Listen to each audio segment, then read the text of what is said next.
Hello student, मैं अखिलेश पांडे, प्रवक्ता Chandrabhan Singh inter college, class 12th mathematics में आपका स्वागत है। एक्सरसाइज 1.1 का क्वेश्चन नंबर 12। देखिए क्या क्वेश्चन नंबर 12 है, इसको क्वेश्चनों को बुक में जरूर देख लीजिएगा। क्वेश्चन नंबर 12 में कह रहा है कि सिद्ध कीजिए कि समस्त त्रिभुजों का समुच्चय ए में। तो हमने लिखा है यहाँ ए इक्वल टू समस्त त्रिभुजों का समुच्चय, यानी कि A equal to triangle 1, triangle 2, triangle 3 and so on. ठीक है, ये हो गया।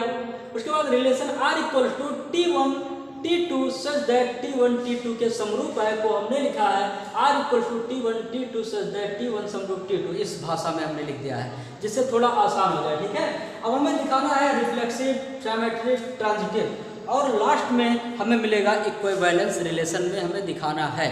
हमें दिखाना कि ये रिलेशन जो है इक्विवेलेंस रिलेशन है। तो इक्विवेलेंस रिलेशन दिखाने के लिए हम लोग क्या करते हैं, ट्रांजिटिव है ना, सिमेट्रिक और रिफ्लेक्सिव दिखाते हैं, मतलब रिफ्लेक्सिव, सिमेट्रिक, ट्रांजिटिव दिखाते हैं। अगर तीनों है तो इक्विवेलेंस रिलेशन है, नहीं तो इक्विवेलेंस रिलेशन नहीं है। तो ये देखते हैं सबसे पहले स्वतुल्य रिफ्लेक्सिव। तो रिलेशन को देखो, रिलेशन में कितने ट्राइंगल है, T1 T2 T3 T4 T5 T। वास्तव में सेट में कितने हैं, बहुत से त्रिभुज हैं और सभी त्रिभुजों में रिलेशन क्या दिया गया है कि एक त्रिभुज दूसरे त्रिभुज के समरूप है, मतलब त्रिभुज 1 त्रिभुज 2 के समरूप है। अब बताओ ये जो एक त्रिभुज है ये इस त्रिभुज के समरूप है कि नहीं है? बिल्कुल है। ऐसे बहुत से त्रिभुज हो सकते हैं जो एक दूसरे के क्या है, समरूप है ना।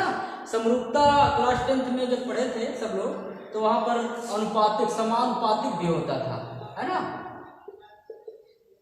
इसमें रिलेशन, यानी कि ये 1 है 2 है तो ये 1 है ये 2 है, ये 1 है ये 2 है, या ये 2 है तो ये 4 है ना। ये 2 है तो ये 4 है, ये 2 है तो ये 4 है, मतलब समानुपात आता है, अनुपात बराबर हो जाता है ना। इसमें ये भी दिखाना है, तो देखना आगे।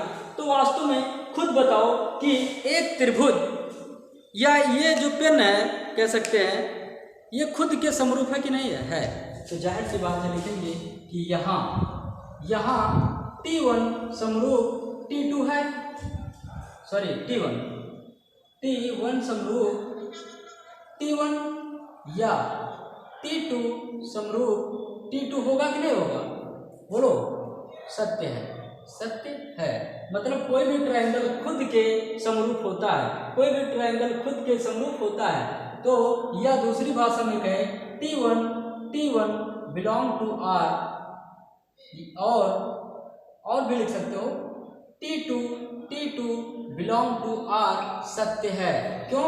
क्योंकि ट्रायंगल 1 के समरूप है, ट्रायंगल 2 के समरूप है और ये बिलोंग टू R कर रहा है। ठीक है, और जानते हो कि ये बनाया जा सकता है, ये सभी इसमें मौजूद है। T1 T2 मौजूद है अगर समरूपता से, तो T2 T3 T4 T5 T6 सब मौजूद है। ठीक है, तो ये हो गया। और यहाँ से कह देंगे कि इसीलिए क्या संबंध, इसीलिए संबंध R क्या है, स्वतुल्य है, स्वतुल्य है। क्यों? क्योंकि कोई भी त्रिभुज खुद के समरूप होता है। अगर ये डिस्टर्बेंस हो रहा तो इसको हटा सकते हो, लेकिन डिस्टर्बेंस नहीं होना चाहिए क्योंकि T1 समरूप है T1 के, या T2 समरूप है T2 के। सत्य है कि नहीं है? बिल्कुल होता है। इसीलिए T1 T2 belong to R हो गया। और या करके भी लिख सकते हो, कोई दिक्कत नहीं। या T2 बिलोंग टू R सत्य है, ये भी सत्य है। और इसीलिए संबंधार क्या है, स्वतुल्य है। अब सिमेट्रिक अगर चेक करना हो तो सिमेट्रिक के लिए क्या होता है? अब बताओ, यहाँ बताओ कि T1 समरूप है T2 के, तो क्या T2 समरूप होगा T1 के? तो बिल्कुल होगा, और ये क्या है, सत्य है। तो कोई भाषा ये हो गया। या इसी को लिख सकते हैं T2 बिलोंग टू R, मतलब T1 समरूप है T2 के, तो क्या T2 समरूप है T1 के? तो बिलोंग कर रहा होगा। अगर T1 T2 के समरूप है तो T1 T2 belong to R हो गया, T2 T1 के समरूप है तो T1 बिलोंग टू R हो जाएगा। और वास्तव में ये सत्य है। ठीक है, कंडीशन से, क्योंकि कह रहा है T1 T2 के समरूप है तो T2 T1 के भी क्या होगा, समरूप होगा। और इसीलिए संबंध R क्या है, सिमेट्रिक है, सिमेट्रिक है। सिमेट्रिक का मतलब सममित है ना, लिख सकते हैं। पॉज करके आप वीडियो लिख सकते हो, उसके बाद ट्रांजिटिव चेक करते हैं। ठीक है, जो वेरी सिंपल है। Then pause video, note down. तो आइए देखते हैं अब ट्रांजिटिव। अब ट्रांजिटिव में क्या है देख लेते हैं। बहुत सिंपल है ट्रांजिटिव भी, है ना, समझना, क्योंकि यहाँ पर 3 ट्रायंगल लेंगे, है ना। तो ट्रांजिटिव चेक करते हैं और यहाँ लिख दे रहे हैं हम कि T1 समरूप है T2 के। अब वहाँ हिंदी भाषा में नहीं लिख पा रहे हैं, नहीं लिख रहे हैं, लिख क्या पा रहे हैं, T1 और T2 समरूप हो जाए T3 के, तो बताओ T1 समरूप होगा T3 के कि नहीं। T1 T के समरूप है, T2 T3 के समरूप है, तो T1 T3 के भी समरूप होगा। बोलो या ये कह रहा है कि T1, T2 belong to R है, और यदि T2, T3 belong to R है तो T1, T3 belong to R होगा। ठीक है, R सत्य है। क्यों? क्योंकि T1 T2 के समरूप है, T2 T3 के समरूप है, तो T1 T3 के समरूप होगा।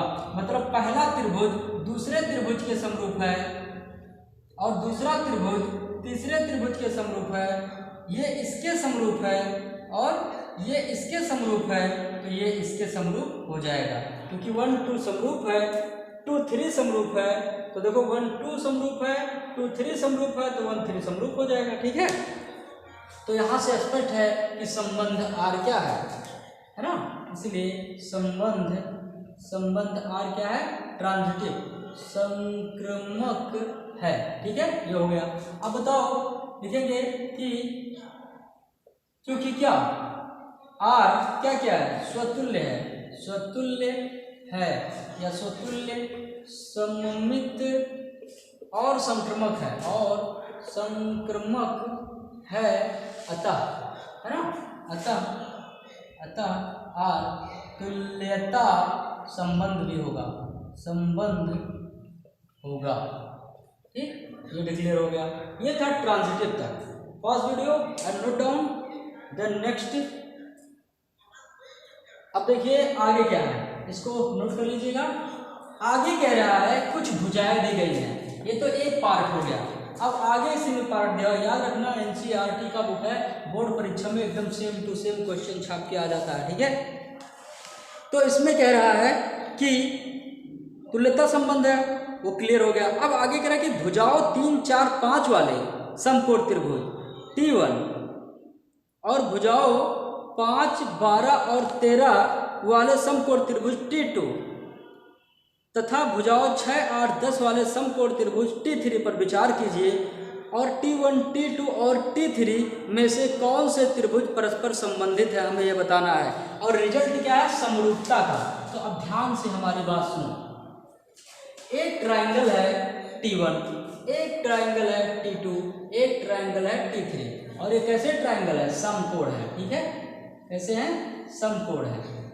बना नहीं ठीक से, लेकिन समझ लीजिएगा। ये सभी क्या है, ऐसे बना दे रहे हैं सिर्फ समझने के लिए। इसकी जो भुजाएं दी गई हैं क्या क्या है, साइड से 3 4 5, और इसके जो साइड है T2 के वो दिए गए हैं 5 12 13, और ट्रायंगल 3 के जो दिए गए हैं 6 8 and 10, 6 है 8 है 10 है। अब कह रहा है कि बताइए, विचार कीजिए T1 T2 T3 में से कौन से त्रिभुज परस्पर संबंधित है। अब हमें यह बताना है ये त्रिभुज T1 T2 और T3 में से कौन एक दूसरे से संबंधित हैं। संबंधित, रिलेशन, रिलेटिव कैसे है, यहाँ पर रिलेशन क्या है, समरूप का। तो हमें दिखाना T1 T2 समरूप है कि T1 T3 समरूप है कि T2 T3 समरूप है। तो सबसे पहले T1 व T2 के लिए चेक करते हैं। ठीक है, इसके लिए जब चेक करेंगे हम तो देखो क्या, भुजाएं, लंबवत भुजाएं। हमने लिखा 3/5 इक्वल्स टू 4/12 और इक्वल्स टू 5/13। तो वास्तव में ये हो जाएगा 3/5 इक्वल टू 1/3 इक्वल टू 5/13। वास्तव में इनका अनुपात नियत नहीं है, है ना, नॉट इक्वल टू है ना। अतः T1 व T2 संबंधित नहीं है, संबंधित नहीं है, नहीं है, ये हो गया। अब T1 T3 के लिए, T1 व T3 के लिए, अब देखो क्या है T1 और T3, 3/6 है ना। देखो हमने क्रम से माना 3 4 5 5 12 13 6 8 10 इस तरह से, और वास्तव में सबसे बड़ी भुजा कर्ण भुजा होती है, तो सबसे बड़ी भुजा को हमने क्या लिखा है, कर्ण भुजा। तो देखो 3/6 फिर 4/8 है ना, और इक्वल्स टू फिर 5/10। रिजल्ट देखो 3 दूना 6, 1/2 1/2। अनुपात नियत है कि नहीं है, अनुपात नियत है तो लिखेंगे कि T1 T2 एक दूसरे से संबंधित है, एक दूसरे से संबंधित है, लिख लेना, ठीक है। ये हो गया। अब बताओ T2 T3 संबंधित है 5/6 और 12/8 एंड 13/10, दैट इज रॉन्ग, है ना, ये संबंधित नहीं है, यानी कि T2 व T3 संबंधित नहीं है, ठीक है, ये चीज है। तो ये था क्वेश्चन नंबर 12। एक बार फिर से सही से पढ़ लीजिएगा, समझ लीजिएगा। अब मिलेंगे नेक्स्ट वीडियो में नेक्स्ट क्वेश्चन के साथ। Thank you.